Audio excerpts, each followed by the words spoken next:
Bonjour à toutes et tous et soyez les bienvenus dans ce nouvel épisode de l'Imaginoire Portrait Inspirant.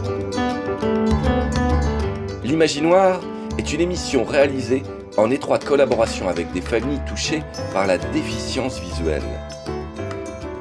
Depuis 5 ans maintenant, l'association Résonance, à l'origine du projet, parcourt le territoire à la rencontre de familles touchées par la déficience visuelle et leur propose de participer à la réalisation de cette émission de radio. Et nous voilà à l'orée de cette 6e saison. Et son but sera de vous proposer des récits de vie de personnes touchées par la déficience visuelle afin de sensibiliser toujours et encore plus, créer un pont entre toutes et tous et disposer d'un outil qui porte la voix de personnes ayant bien des choses à nous raconter, voire à revendiquer. Sachez que notre porte reste ouverte à qui aimerait s'emparer de ce porte-voix et participer à ce projet collectif. Alors n'hésitez pas à nous contacter par mail à l'imaginoire@lilo.org, en nous retrouvant sur Facebook ou sur Instagram à l'imaginoire-8 radio, ou en contactant votre radio qui nous passera le message. C'était pour les présentations. Et au menu de l'émission du jour, nous vous proposons une rencontre avec... Alors, je m'appelle Laurie, j'ai 31 ans, je suis déficiente visuelle depuis la naissance. Je suis née avec mon handicap et j'ai grandi avec. Alors, l'ambiance familiale, c'était compliqué parce que j'ai grandi dans un environnement où mes parents s'entendaient pas forcément très bien.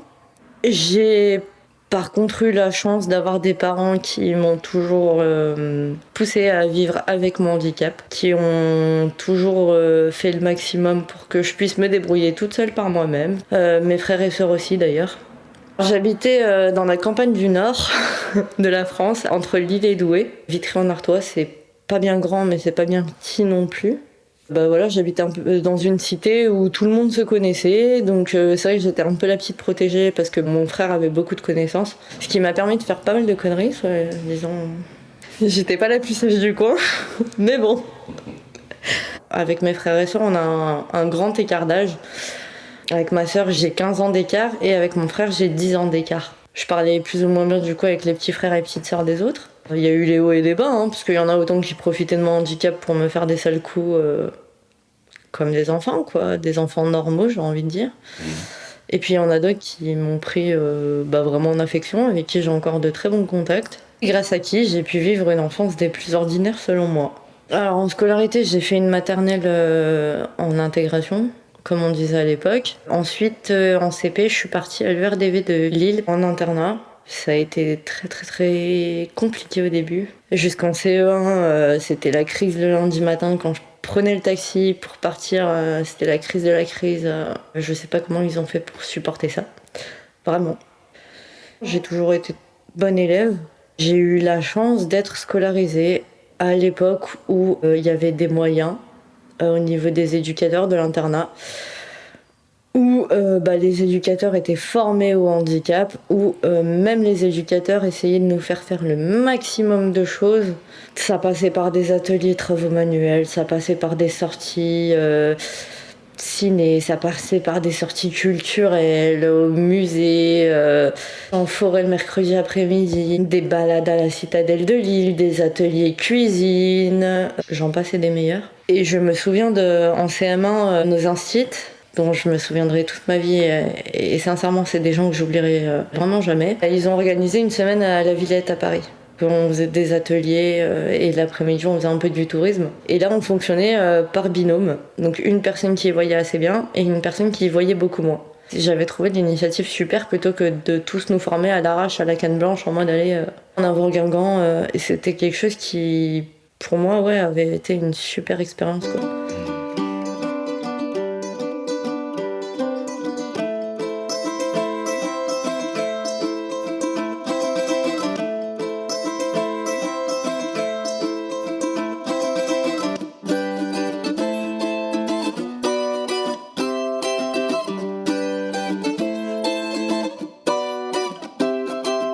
Ma mère avait fait promettre à ma sœur de s'occuper de moi s'il se passait quoi que ce soit. Parce que mon père était pas en capacité de le faire.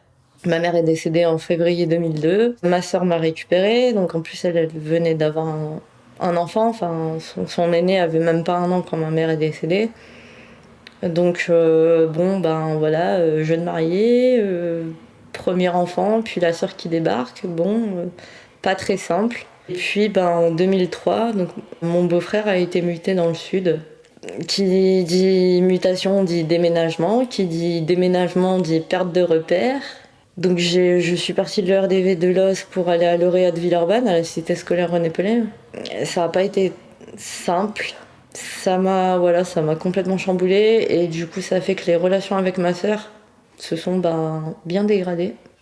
Année collège lycée compliquée, donc réadaptation, se faire de nouveaux copains. Là pareil, j'ai fait des magnifiques rencontres. Scolairement par contre, mes résultats ont commencé à se dégrader parce que j'en avais rien à faire. J'avais vraiment pas la tête à étudier, donc j'ai survécu, on va dire. Au niveau des notes, je restais beaucoup sur mes acquis, mais ça passait. Donc après avoir obtenu mon brevet des collèges, cette année-là, j'ai développé un intérêt pour les langues étrangères. Et j'ai été pendant quelques années, 5-6 ans, déterminée à devenir interprète. Seconde générale, échec, donc je suis repartie en BEP secrétariat à Lauréat. J'ai détesté. Je me sentais pas entendue, pas vraiment soutenue. Et donc ma scolarité s'en est ressentie, forcément.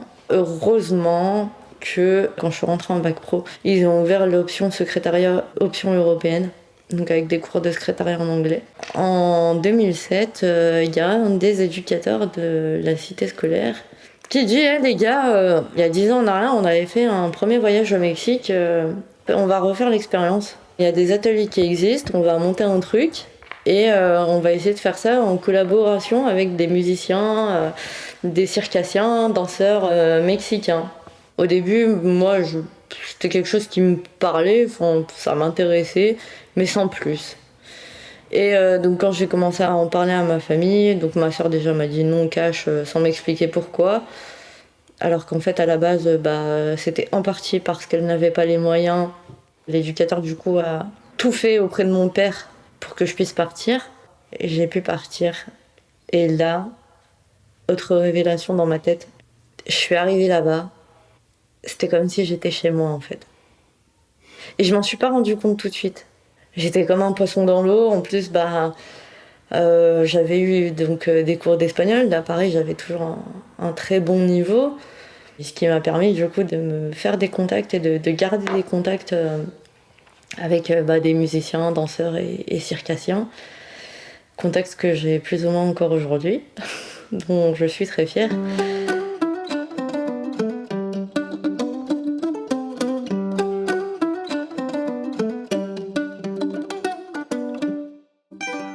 Vous êtes bien à l'écoute de l'Imaginoire, portrait inspirant, en compagnie de Laurie. Retour à l'entretien. Comme j'allais pas bien, ça m'a vraiment permis de souffler. Donc je pense que ça aussi, finalement, c'est rentré dans la balance. Ça m'a permis vraiment de souffler, de respirer, de me dire, allez, il y a autre chose. Il y a autre chose que tes embrouilles personnelles, il y a autre chose que ta vie scolaire qui te convient pas. Si tu te donnes les moyens, tu pourras te bouger le cul pour y retourner, en fait. Donc j'ai passé mon bac en 2011, je l'ai obtenu. Et j'ai été prise en licence langue étrangère appliquée, anglais-espagnol à la fac. Autant te dire que quand j'ai appris la nouvelle, j'ai sauté dans tous les sens, j'étais en cours d'anglais, je m'en rappelle.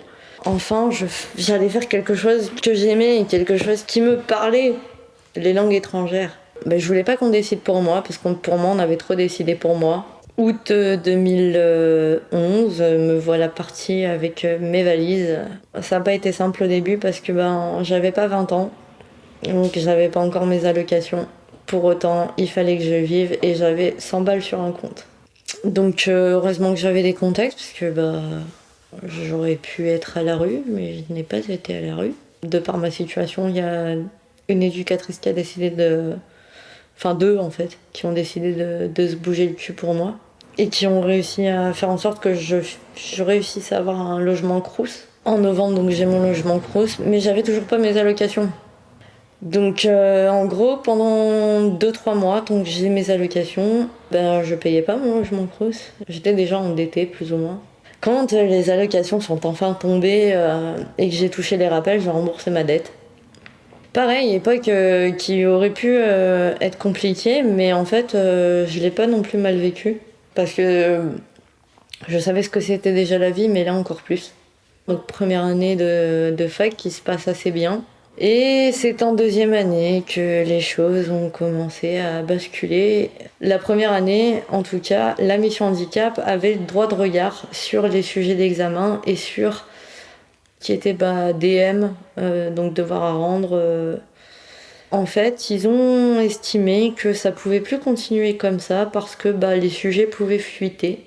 Donc du coup, en deuxième année, la mission handicap ne pouvant pas vérifier, ne pouvant pas s'assurer que les sujets étaient bien transcrits. Premier semestre, sur tous mes examens, il y en a un que j'ai pas pu passer parce que j'avais demandé des documents pas scannés et on m'a donné un document scanné. J'avais quand même un secrétaire, donc le secrétaire qui ne maîtrisait absolument pas les langues, qui a fait de son mieux pour me lire le sujet, pour me dicter les questions, me lire les textes. J'ai fait avec les moyens du bord, mais j'ai commencé à alerter en disant que ça pouvait pas se passer comme ça. Deuxième semestre, là c'est pas un, mais pratiquement tous mes examens que j'ai pas pu passer. Donc là, à un moment donné, sachant que pour d'autres événements, je commençais à vraiment me sentir pas bien, pour d'autres raisons. Là, ça a été la goutte d'eau qui a fait déborder le vase, et je leur ai dit, mais en fait c'est hors de question que je repasse sur mon temps libre pour pouvoir repasser un examen. Les gars, je suis désolée, mais à un moment donné, on va arrêter de se prendre pour des cons. Donc allez vous faire foutre, en fait. Je vois pas pourquoi je travaillerais pas comme les autres. Je suis comme les autres, avec ma différence. Mais je suis comme les autres, en fait. Donc j'ai droit à une scolarité comme les autres. J'ai pas à me casser encore plus le cul que les autres. Déjà que je me casse le cul pour vivre. Donc du coup, comme j'ai pas pu, de mon propre chef, passer mes examens, forcément défaillante. Donc j'ai validé qu'un semestre sur les 2. Et j'ai lâché l'affaire, en fait.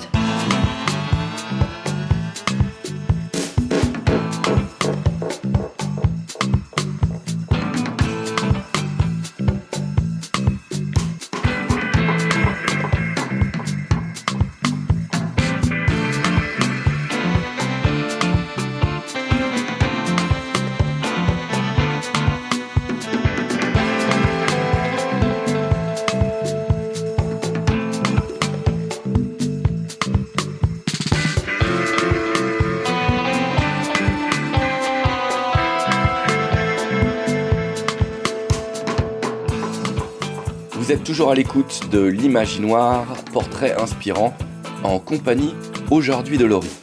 On s'en était arrêté à son parcours scolaire semé d'embûches. Est-ce que son entrée dans la vie professionnelle ressemblera à un chemin printanier bordé de fleurs ? C'est ce qu'on va voir tout de suite. Du coup, après, au niveau professionnel, quelques années d'errance, où je savais pas trop ce que je voulais faire. Je savais ce que je voulais plus faire. En 2019, j'ai rencontré une personne formidable qui cherchait à faire adopter le chat de sa maman. Et donc, on s'est croisés grâce au chat. Elle venait de monter sa boîte et elle avait besoin de quelqu'un pour faire un peu des tâches de secrétariat. Donc elle m'a proposé le poste et sur le coup je me suis dit ça peut être une super occasion. En plus elle a l'air vachement ouverte au niveau du handicap, elle a vraiment cherché à faire les choses correctement. Sauf qu'en fait il y avait beau y avoir la petite voix qui me disait ouais mais du secrétariat t'es sûr de toi. J'avais réussi à me convaincre que je pouvais le faire en fait. Je me suis rendu compte que non. D'autant plus que la santé de mon père commençait à se dégrader en même temps que j'ai commencé mon poste. J'ai essayé et puis mon père est décédé en décembre 2019 et il est venu de l'espace, burn-out. J'ai pas compris pourquoi sur le moment parce que j'avais pas une relation de père à fille, de fille à père en fait avec ses enfants. Il a jamais été. La relation était plus matérialiste que sentimentale on va dire. Attention, je suis pas en train de dire que son décès ne m'a pas touchée. Mais je comprenais pas pourquoi ça me touchait autant dans la mesure où j'étais pas proche de lui, où il savait les grandes lignes de ma vie perso, mais il a même jamais su que j'étais tombée plus bas que terre en fait. Je suis remontée pour son enterrement, donc j'ai dû remonter dans le Nord. Et en fait, après, ben, je devais reprendre le boulot. Et là, en fait, j'ai commencé à me taper des insomnies, à plus réussir à manger, crise d'angoisse. Mais je comprenais vraiment pas pourquoi.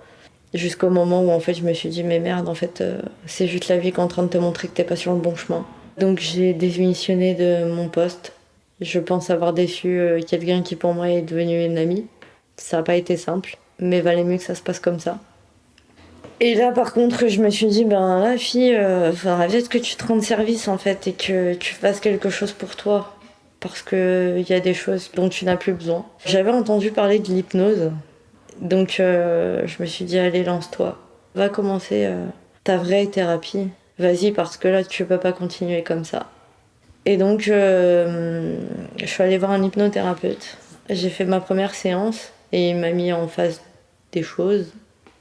Donc ben voilà, j'avais pas fait notamment le deuil de ma mère. Mais j'étais sûre de l'avoir fait. J'étais vraiment, ouais, j'avais avancé par rapport à ça, mais en fait, que nenni, je n'avais rien avancé du tout. Donc ma première séance, bah révélation. L'hypnose, non seulement c'est magique, mais c'est quelque chose qui me parle beaucoup. Donc je me suis dit, mais pourquoi est-ce que je me formerais pas à ça? J'avais en tête que bah, pour l'hypnose, il y avait besoin du regard, il y avait besoin des yeux, il y avait besoin d'y voir un minimum. Et en fait, ben non.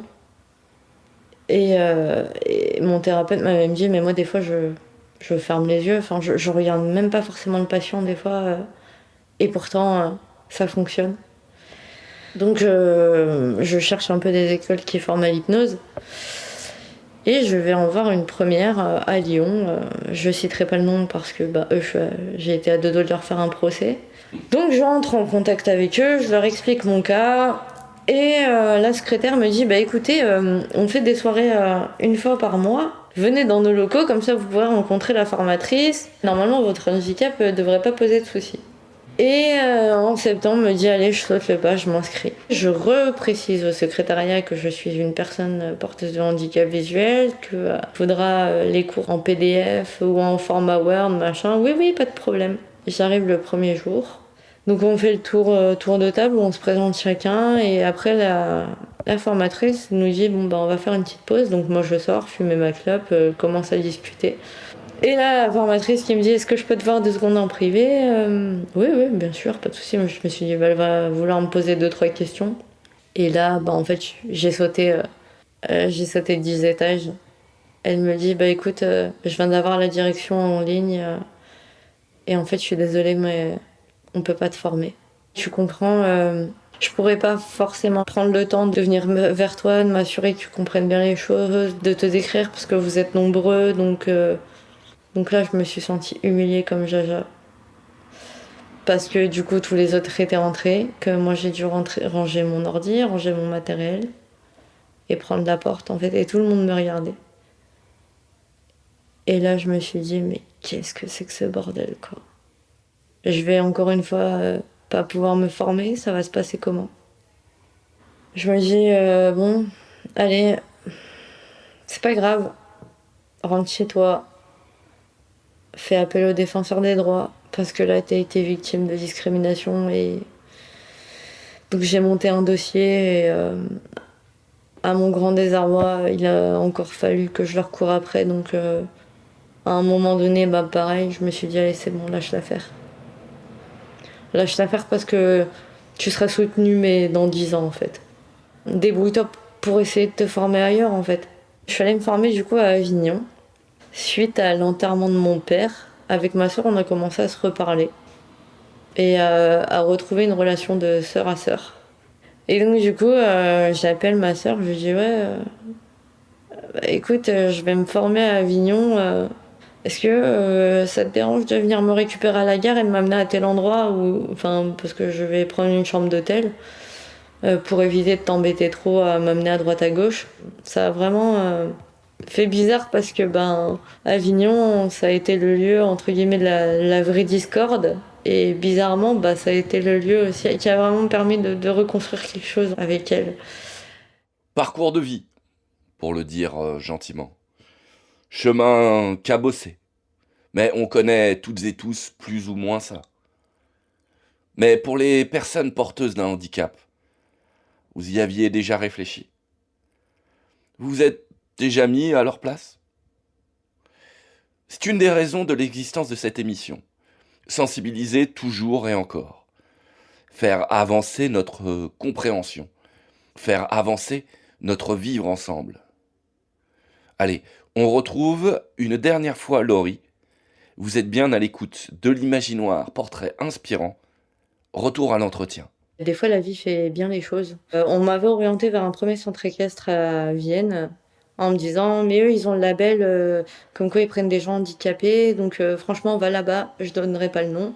Donc j'y vais le jeudi soir et là la nana me regarde, elle me fait ça me fait plaisir de te voir, mais qu'est-ce que tu fais là en fait? Je la regarde, je lui fais bah en fait vous m'avez demandé de venir pour faire un essai. Ah non mais en fait ça va pas être possible parce que j'ai déjà bouclé tous mes cours et je peux pas te prendre. Donc là je me dis allez, encore une claque dans la gueule. Et puis il y a une amie qui est parfaitement valide qui me dit j'ai réussi à avoir 2 places à l'autre centre équestre de Vienne, je voulais te proposer de venir. Et là je lui réponds quoi? Je lui fais bah écoute c'est sympa, mais bon, si c'est pour encore me faire entendre que je suis pas sûre de pouvoir monter à cheval, merci mais non merci. Donc elle appelle, et là, la magie de l'univers des fois, elle tombe sur une monitrice, Amélie, à qui je dois énormément, qui lui dit « Moi je veux bien faire l'essai, je vous promets rien, mais bon, je connais un peu le monde du handicap visuel, puisque j'ai des membres de ma famille qui sont aveugles, donc j'ai jamais donné de cours d'équitation à une personne porteuse de handicap visuel, mais on peut se lancer le challenge. » Et donc, j'y suis allée. Et pendant un semestre, elle m'a pris en cours particulier. Elle m'a fait reprendre toutes les bases parce que j'étais déjà vaguement montée à cheval, mais j'avais un peu tout perdu. Arrivé au mois de décembre, elle me dit « Vas-y, dans 2 semaines, il y a le challenge en saut d'obstacle. Bon, tu fais que les barres au sol, mais on le fait. » Et me voilà à sauter... mon premier obstacle. Donc il y avait une cavalière devant moi qui était à cheval et que je suivais parce que de par mon reste visuel j'arrive à suivre, donc on avait jugé que c'était mieux comme ça. Et donc on commence le parcours barre au sol et là Pauline elle me dit bon on arrive à l'obstacle, on fait quoi? Je dis on y va. Et donc j'avais jamais vraiment sauté de ma vie et j'ai sauté l'obstacle et j'ai dit mais en fait ça c'est pour moi. Et donc voilà, donc aujourd'hui, ça fait 4 ans que je monte à cheval, bientôt 5, et j'ai passé les 3 premiers galops que j'ai validés. C'est ma bouée de sauvetage, c'est mon moment à moi, c'est vraiment quelque chose qui me permet de lâcher prise sur mon quotidien, qui me permet de souffler. Je suis vraiment contente de mes progrès et de me dire que malgré que j'y vois pas grand chose, je saute 80 cm. C'est pas mal, c'est même très bien et je suis vraiment fière de moi. Et je voulais conclure sur le fait que malgré que la vie elle nous confronte un peu comme tout le monde, elle nous met des barrières, des obstacles, mais c'est pas parce qu'on est déficient visuel qu'on peut pas franchir les obstacles. Même si on les franchit pas de la même manière que les autres, il n'y a pas de raison qu'on les franchisse pas. Et voilà, c'est fini pour aujourd'hui. Merci à Laurie et Sébastien. Avec le témoignage de Laurie, il n'y avait malheureusement pas la place pour une chronique de la peau proposée par Valérie. Mais rassurez-vous, elle reviendra en fanfare dans le prochain épisode. Et d'ailleurs, vous pouvez retrouver une chronique inédite de la peau, sortie en juillet, en passant par nos réseaux sociaux ou via notre page YouTube. Cherchez et trouvez-nous via l'Imaginoire, L'Imaginoir.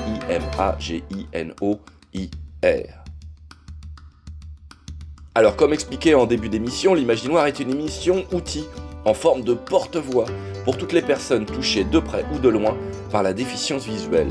N'hésitez pas à nous contacter afin que nous fassions ensemble. Par mail, l'imaginoire@lilo.org, via les réseaux sociaux ou en contactant votre radio qui nous passera le message. Et même si vous n'avez pas fait de radio, n'ayez pas peur, c'est rigolo et nous trouverons une solution afin que votre message passe. J'en profite pour m'excuser pour ma voix du jour. J'ai passé quelques jours en automne en Bretagne cet été.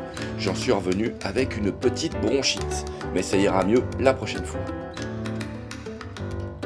L'Imaginoire est une émission produite par l'association Résonance et soutenue par la CAF Drôme. À bientôt pour une nouvelle émission.